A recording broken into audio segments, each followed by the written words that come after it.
Okay, so Bill O'Reilly in this clip made a number of points that are common among Christian in the Christian vernacular. One of them he didn't mention, but he did in his other work, is how do we know what we believe about God is actually true? How do we know that there is a God? And one of the answers that's given is that the Bible says so. Now, how do I know that the Bible is true about God? Because there's God. And how do you know there's a God? Well, because the Bible says so. This in modal logic is called circular reasoning, guys. You need to provide an outside source to show what you're talking about is true. Otherwise, you're going in circles. I'm not saying that the Bible doesn't have evidence. It has ample evidence. It's the most historically accurate book in the history of the world. The archaeology is amazing. But you need to reference it, and God, as Newton said, created two books. The book of the Revelation and the book of nature. Both of these are his book.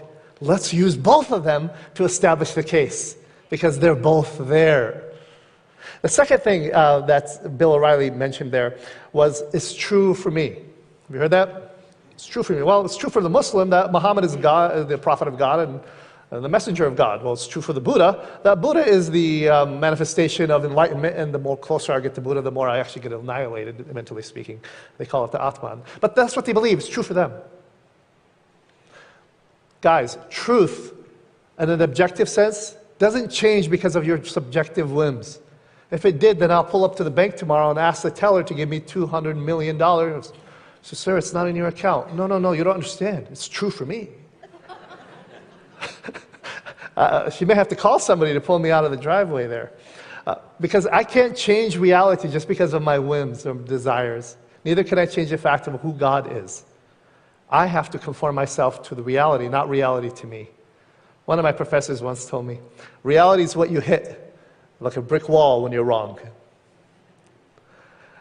Truth is outside of my perspective. Now get this, my perception of truth gives me meaning and purpose in life. It also determines how I see the world, how I see my family, how they see me. Perceptions are very important. We can't dismiss those.